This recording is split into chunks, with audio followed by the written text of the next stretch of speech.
All right, everybody. We're live. We are live. Welcome to episode 14 of the Justin and Caitlin show. Hey. Today we're talking about secure attachment / earned secure attachment. Today, if you're a Florida resident and you're a public scholar, that's what we're going to call a BOGO event. Except you're not buying anything. But anyway, this is going to be basically two shows in one. So the first, give or take 10, 12 minutes, is going to be describing secure attachment.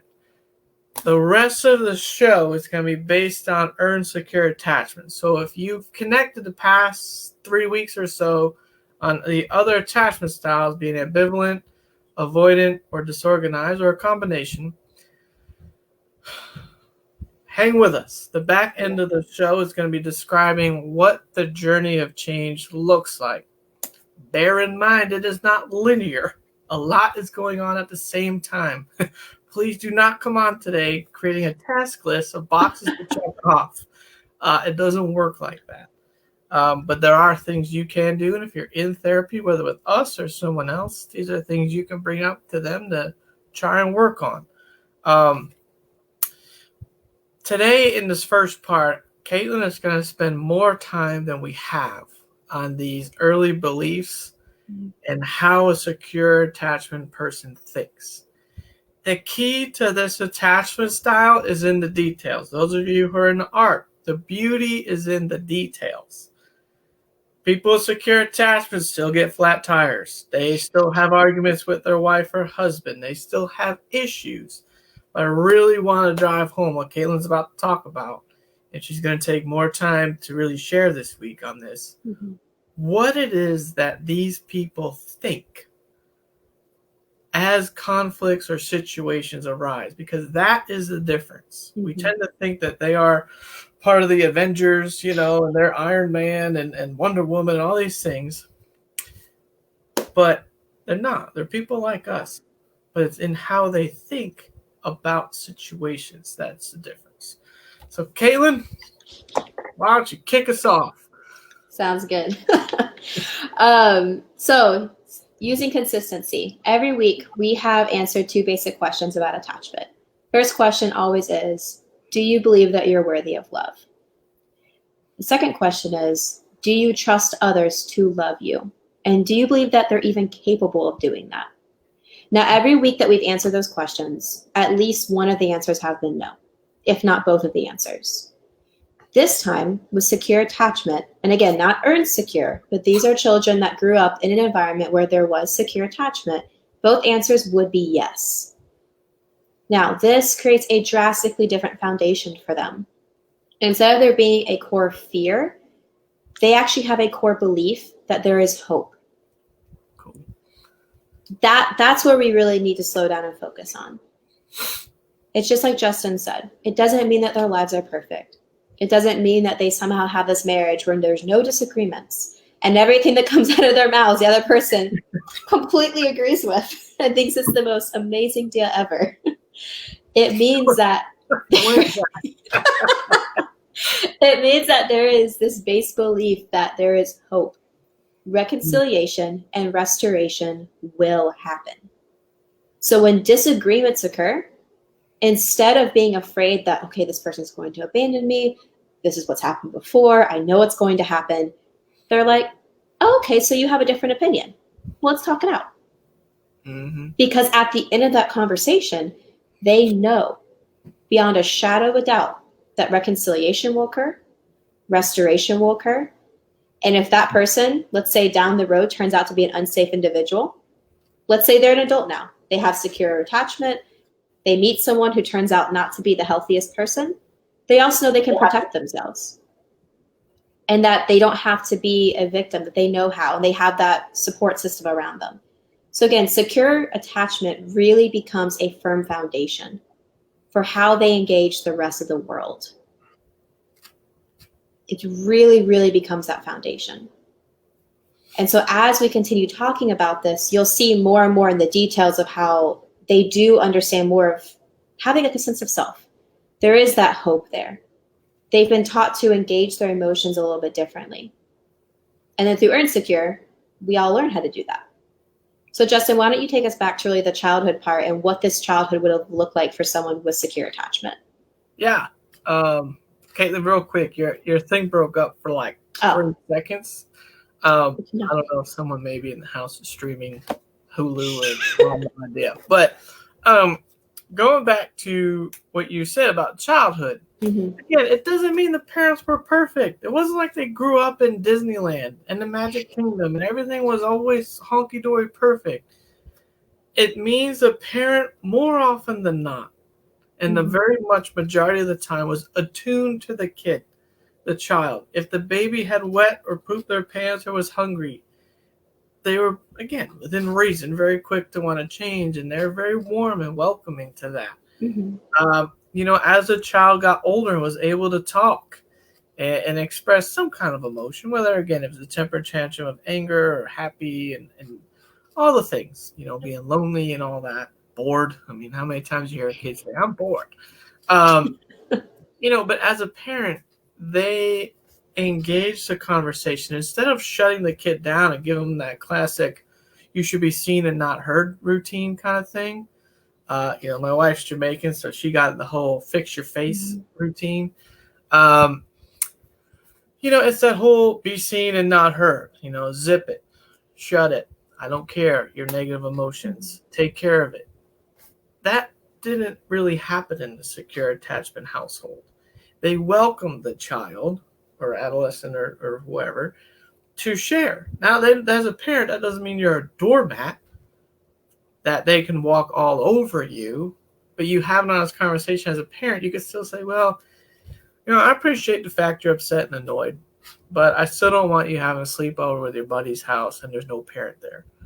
So again, this isn't a matter of being a doormat where they can just walk all over you, but you can both have very honest conversation and keep the thing going. The biggest one, in my opinion, one of the biggest differences you will see with people who have secure attachment is their ability to take risks.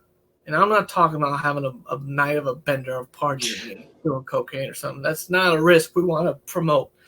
I'm talking about the fact if you have been in a job for a while and you're like, man, I've had this thing on my heart for a couple of years where I've really wanted to start my own business doing whatever.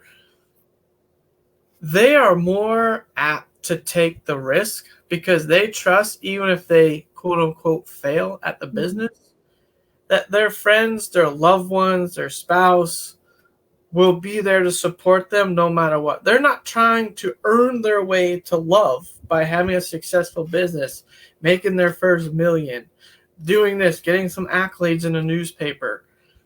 They already are comfortable with who they are, and it's not about me wanting to make a successful practice because I need to prove that I'm worth it. This is about them taking a risk of feeling what they're called to do, and they're going to have the courage to go try it. And if they do fall on their face, so to speak, their friends in this style are more likely to pick them up, dust them off. Let's have a little laugh. Let's get some pizza. Let's talk about how we can do this a little different. Let's try it again. Or we're going to try something different. And that's so different than having a fear of, oh man, I just failed. My business is failing. Now my friends are going to think I'm a loser and they're all going to leave. And this just isn't going to work. And you see the differences of how the attachment styles come in, like the fear of abandonment with ambivalent, how that runs why they would maybe start a business if they would try, versus a secure person is like, man, I think this is an awesome idea. This could go really well, and I think we can really help a lot of people. And if I fail, I'm still loved, and it's okay. That's a way different place to come from jumping off the proverbial cliff into the unknown. And that is where I think Caitlin did a really good job, explaining the details. It's these beliefs that are very subtle, but create a world of difference, a world of different expectations. Do you have anything you want to add before we transition? To earn secure? Yeah. I think for me, guys, the biggest thing here is that presence of hope. With secure attachment, again, that hope underruns everything. Even if the conversation feels like it's a disaster, even if the conversation feels like this is the end, there still is that hope that reconciliation is possible, or that their worth has not been affected by this. Mm-hmm.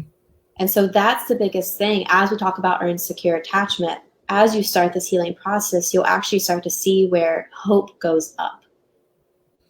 And you'll start seeing where every positive experience that you have, or every new experience, increases that hope.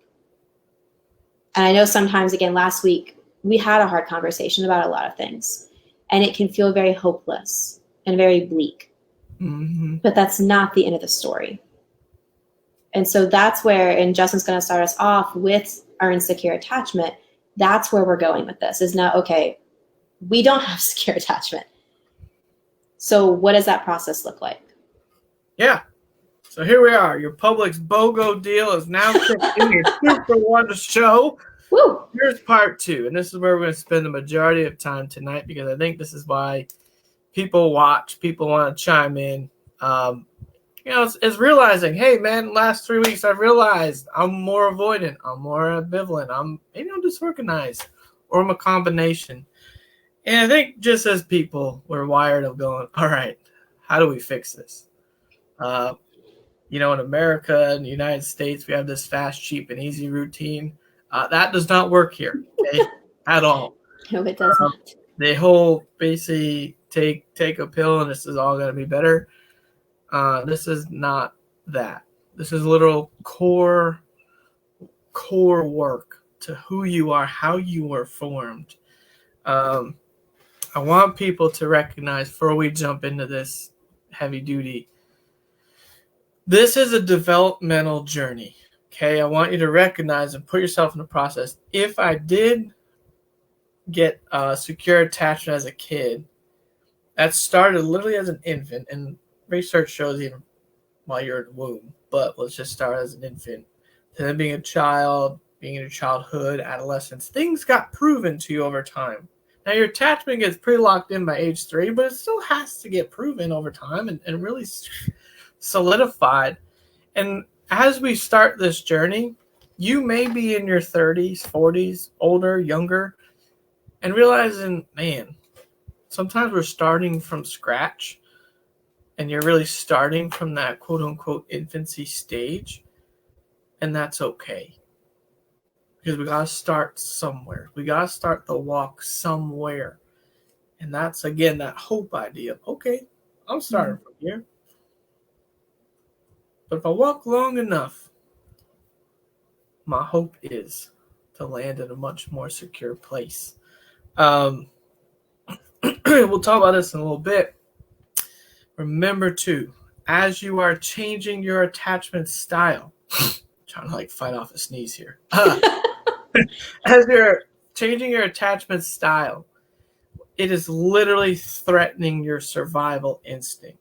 So if you feel, as we get into this, and you're like, oh boy, and you feel really anxious, or it feels threatening or scary, and you'd want to run away or whatever, that's normal.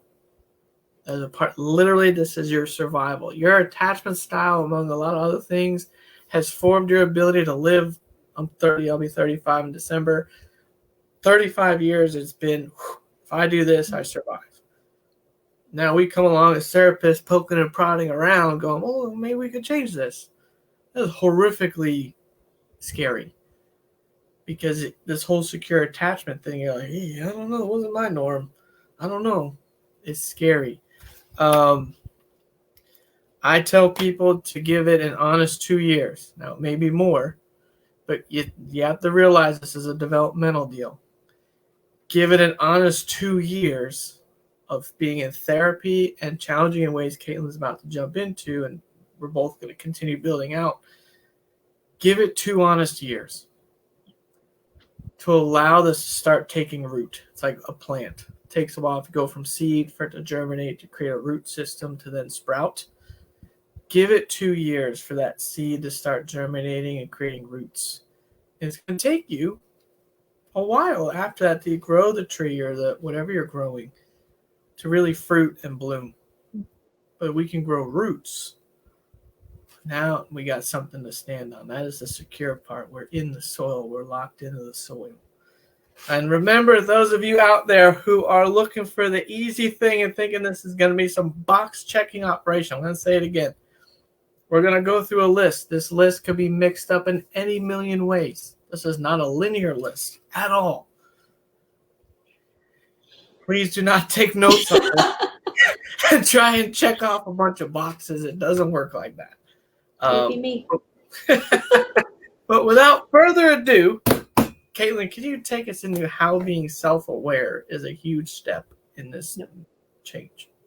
So as we really dive into how earned secure attachment forms, can't speak anymore, how this forms, it is important to remember that depending on which attachment style you gravitate towards the most, or which styles, different aspects of this will require more attention. Mm-hmm. So for some people, it'll be more about focusing on forming a sense of identity, forming a sense of self. For others, it will be the communication. For others, it will be the intimacy. For others, it will be the awareness. It can all change depending upon which attachment styles you gravitate towards. So like what Justin said, for those of you that are very analytical, like myself, who like to have little check boxes, this will irritate you and frustrate you, but it is okay. We are going to lean into discomfort tonight, and we'll do it together because I don't like this part either. So first step, for people, guys, and this is what's really cool, is both Justin and I have started this route, like 4 or 5 years ago now? It's been a while. It's been quite a number of years, somewhere around there. 2020 has ruined my ability with timelines. It's great being able to look back and see how these journeys have gone and how our own individual journeys have gone. So when we're talking about this, we've walked through a lot of this as well. So we understand the pain that you guys are in. We understand the frustration, the irritation with even hearing this, and the not wanting to start over. We get it. So know that you're not alone when you're hearing this as well. So starting with the awareness, this is really, really, really where we have to begin. Because first off, you have to realize that you actually do attach to people, that there are attachment styles. This is not something that we're taught growing up. We unfortunately do not learn how to form healthy relationships or friendships in elementary, middle school, or high school. You're kind of expected to know how to do it, how to perform. And if not, you're ostracized. You're bullied, you're the outcast, you're made fun of, whatever it is. You're never really encouraged and developed in this. There's that expectation that you should know. So we really don't learn how to be aware of how we attach to other people. So that's step number 1. Step number 2, for those of you watching this now, it's actually figuring out which attachment styles you have. Now, this is the challenge there. That seems pretty easy. It's like, oh, okay, I can answer 2 questions. Real simple. But part of acknowledging which attachment style you have is actually diving into how did you get that style? It is having to acknowledge your childhood. Mm. That becomes a stopping block for many, many people diving into this, because that is hard. And there's no shame there. There's no shame in saying, hey, I can't face that right now. I have too much going on in my life. I have too much going on with my own personal family. And facing my childhood, I don't have the energy at this point. That's okay. This, again, what Justin said at the very beginning, is one of the most challenging aspects of doing deep transformative therapy. It takes a lot out of someone to really recognize what happened in childhood, and maybe the fact that your parents weren't always there or weren't always attuned. There is a grieving process there. There is a loss that occurs and recognition of that loss. So don't get down on yourself. Don't feel any shame if this is kind of where you're at and it's like, I don't know if I can go past that. That's okay. So the next part of the awareness, after you've realized, okay, yes, I do attach to people. Yes, I know what styles I gravitate towards. The third is to start noticing patterns. Now, these can be thought patterns. These can be what you say. This can be how you act. But we all have different patterns in how we engage people. Mm-hmm. So an example of this, it could be focusing on a potential partner or your partner's physical attributes as a way to buffer the intimacy. So let's say they've gained 10 pounds recently, or they've lost 10 pounds and you're like, not really attracted to them anymore. I would guess to say there's more things going on with your attachment style at that point, and with either fearing abandonment or fearing intimacy or fearing the relationship, than it is that person's physical attributes. But that can be a very easy buffer to use, and we can throw it on the other person and say, see, they need to change before I can really do anything. And it gives us that easy out. Another way could be saying, oh, I work too much. I'm too busy to really engage relationships. That's why I don't have any close friends. I work 70, 80 hours a week. Well, legitimately, if you work 70, 80 hours a week, it would be very difficult to have a lot of time to engage in these friendships and relationships. However, we also have to look at the other side of that as how much of that's actually being used as a buffer to not have to engage people, because relationships have been threatening before. Mm-hmm. Now, instead of working, it could be substance use. It could be drinking. It could be even using video games. It can be using different hobbies. It can be using exercise. We use many, many different things to kind of block off from having to be intimate with other people or having to really engage this. A big pattern I've seen is people actually sending out texts or kind of pulling away from someone. So that way, before the person ends the conversation or possibly could abandon or reject them, they've already ended the conversation, or they've already pushed the person away so that way they can't be abandoned. I used to do that all the time, which is why I pick up on it so easily with clients, because that used to be me. You send out that quick text, hey, yeah, I'll talk to you later. And the other person's like, no, like, we can keep talking. We're fine. Like, yeah, I know you're busy. It's fine. I'll talk to you later. Because there is such a deep fear there of, I don't want to be abandoned again.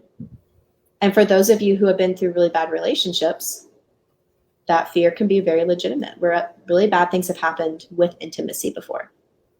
Mm-hmm. And so again, this awareness part, it's not, again, like that checkbox.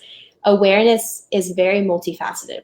And it's also going to lead into what Justin now talks about with, since our attachment styles are how we survived, they are very ingrained into who we are. And so a lot of times we don't even notice the patterns.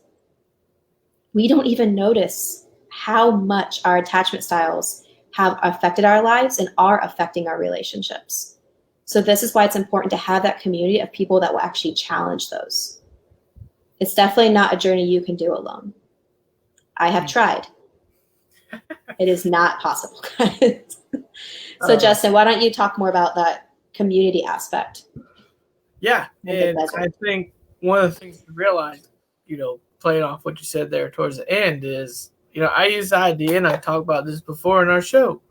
You learn from being yay big to play checkers with your family. This is how we engage relationally. You move your red piece, I move my black piece. Mm-hmm.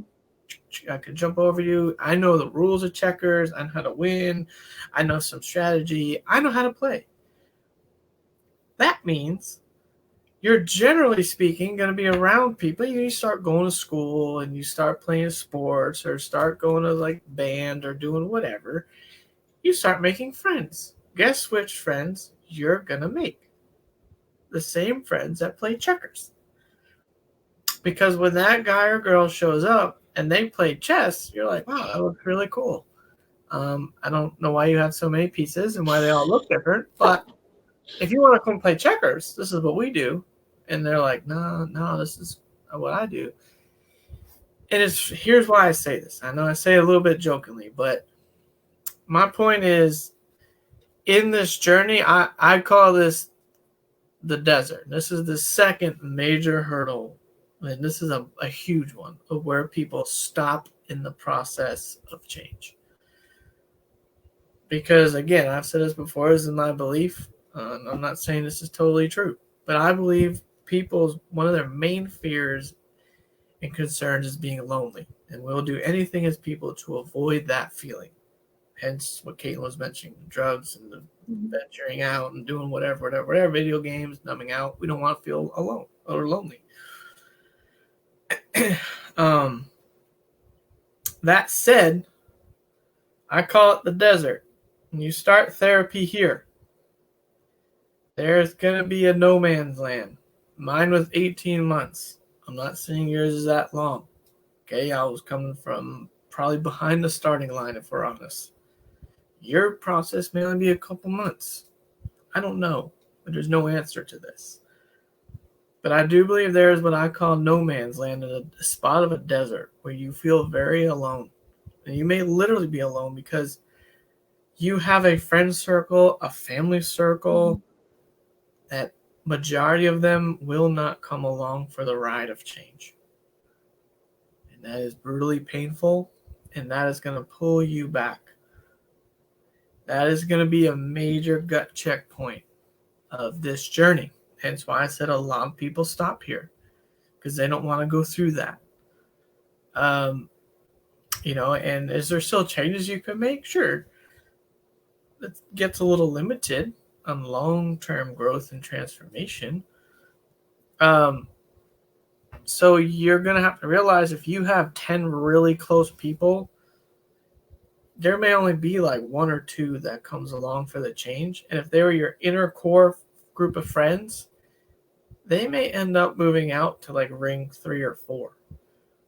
And as you start changing and you start engaging the change, which by the way is going to be terrifying, and I'll explain that in a second. Now when that person comes along who plays chess, you're at least willing to go, well, I'll sit across the table from you. I may want to run from this table, throw up on a table, flip the table over, throw your game across the room, yell at you, get mad at you, and all the above, because it's terrifying. You got to keep this in your mind. What you learned as a kid became your norm. As you start changing these things, remember, attachment is your survival. If you can keep those together, attachment is survival.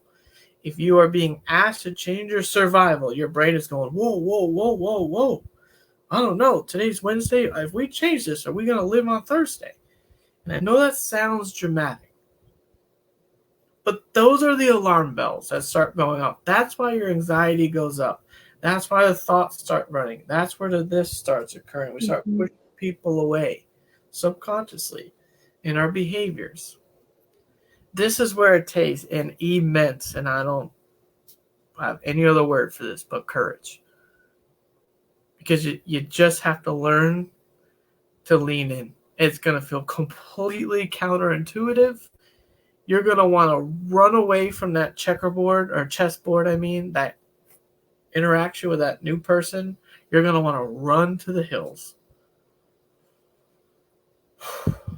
But it's learning to sit there and say, I'm going to sit here and I would like to learn how to play this game. I want you to know that I'm scared. But I want to try this. And go forth. And you're going to feel nervous. You're going to want to not. That person may text you going, man, that was the best day ever. And you're like, oh, yeah, it was cool.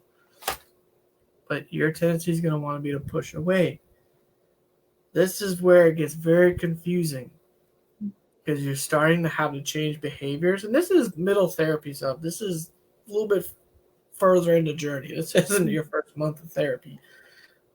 But this is where the changes start happening, and where Caitlin mentioned, I believe, last week with the scales, where your evidence is that people abandon me. People leave. People are not trustworthy. Now we take your therapy, which is hour and a half or so a week, and you start adding real world application, meaning you're out in John Q. Public with making new friends and all the things. And over time, it's not that it's always therapy, but it's your real world application of the change that really starts the exponential growth. Not that this is some reckless approach, and I'm not suggesting if you're trying to date and do things right now that you just, I got to go out and date. I got to help this attachment thing. No, again, go back to the beginning of this show. This is developmental. This is very slow moving work. You're talking a few years at least to get to a pretty good foundation that you're still going to be building from. And as you change and you start engaging in what I call the chess, again, you can pick whatever board games you want. As you start playing chess, you start making new friends who are healthier, more secure, more fill in the blank. that changes your support circle. Those people now become more of your core group. And now that goes back to what I was talking about earlier. This is where you feel the ability to risk more. And in your therapy, where you'd normally be terrified, you're willing to go in because you know what? I've got new friends. I've got a new boyfriend or girlfriend or husband or wife who's behind me, and I believe them to really not run away from me. So I'm going to try this. And if I fall on my face, it's okay because they will help pick me up. And it's going to be okay. I don't believe anymore. I don't believe as much they're going to leave me. And man, oh man, does therapy take on a new just speed and intensity. It's amazing. It takes a lot of work to get to that point. But yeah, and it's okay. Then you want to. Yeah. I mean, the stuff that we're talking about, guys, is life-changing. Both Justin and I can sit here for days and describe to you how we were in the past and how we engaged people before. And it would probably take days to tell of all the escapades and things that we engage either ambivalently or avoidantly or in a disorganized way. But changing and healing your attachment style, that is really when life changes. Because again, your social support changes. The types of work, the types of jobs that I've allowed myself to work have actually changed as I've worked on my attachment. They're much less chaotic now. I actually have a much more peaceful life than I ever thought was even possible. And part of this healing process is finding who you are. I know we briefly mentioned it earlier about having the sense of identity or the sense of self. But all our lives, we've been told who we should be. And it's almost like you start carrying around all these concrete blocks on your back. Mm-hmm. And part of learning how to have secure attachment is actually this deconstruction process of taking off those concrete blocks to where you now have this foundation to start building who you are and rebuilding who you want to be. It's a painful process with a deconstruction because, again, you are literally taking off concrete blocks. But it's also a beautiful process when you start finding who you are. And then you start engaging people, or even, let's say, nature. You start walking around and you're like, wow, I actually feel like me. And for some, that might seem like a very foreign concept right now, or like almost crazy, like how, like that's not even something they can comprehend. And that's okay. Just know that it is possible to get there and that it is worth the risk. The journey is worth the heartache because as you continue to heal, things do get better. There is hope. Again, there is light. So, with all that said, I'm going to kind of wrap the show up, but there's a question in the queue, and I'll pull it up in one sec. Next week's show, for those of you who have hung out here to the end, it's going to be a little different. It's going to be a bonus with a special guest. It's going to be on attachment and sex. Woo! Ooh. Yeah, we got to cue the salt and pepper. Let's talk about sex. No, we're not doing that. No. Next week's going to be a little different. It's going to be me and my wife, Andrea, with Caitlin interviewing us. And we're going to have a very candid conversation about attachment and sex, how it plays together, how that can be very triggering. Sex is the biggest way to communicate and connect. So obviously that would be the most triggering attachment-related trigger possible. Yeah. And if you've had sexual trauma, that will also play into this because that is an attachment rupture. Unfortunately, this happens more often than not, and it doesn't always get reported where, an aunt, uncle, cousin, brother, sister, somebody starts molesting, touching, could be full-blown incest. That causes massive trust and attachment ruptures because these are people we look at that are supposed to be safe and okay. That causes big changes, and again, in the core. So be aware of that. that will be next week, same time, Wednesday, 7:30, Attachment and Sex, with me and Andrea getting interviewed by Me. And we got one question on the horn here from Ermi. How does attachment fit with God and faith? Good question. I like it. Yes. I guess Either one of us can take that. yeah, and those of you who are in the faith community know that your attachment style is going to get applied to God. Yep. You know, especially generally speaking, we take God as a male figure entity. You know, we see him as a father. You look at Jesus, obviously he was a male. So if you have any issues with a dad, brother, or males, people in authority that are male figures, that's all going to get pushed on God.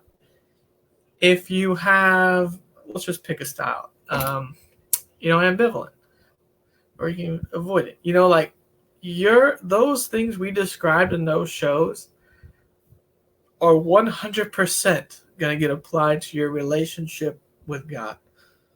You may have days where you're like, oh man, you're the best. This is so great. And then you're like, yo, no, I'm not going to be praying for about a week. And that's that push-pull ambivalent. The avoidant thing is, you may read the Bible. You may, quote unquote, check the boxes. You do your prayer time, but it's, and read your Bible and do the things. But when God's starting to lean in, remember, God is a relational God. He's really leaning in like, hey, man, I really want you to see yourself as a beloved son, beloved daughter. And you're like, yeah, nah, sorry. Avoidant, remember? Avoid intimacy. That's my core fear. Nah, sorry, I ain't leaning that into that, boss. And so very much, all the stuff we have talked about in the last month, all of that applies to your relationship with God. Yep. Good summary, Justin. You want to add anything? No, that hit everything. It's good, though, because people that do want to bring in God to therapy, it's great to actually see how that relationship also heals. Because as they begin to recognize their attachment process, they see how it doesn't just apply to people and work and things, but it does also apply to faith, religion, God. And it does begin to change. So. All right, everybody. If there's no more questions, we'll catch y'all next week for the bonus round on our attachment series, Attachment and Sex, with me and Andrea and Caitlin. It'll be good. And I will see y'all next week. Have a good week.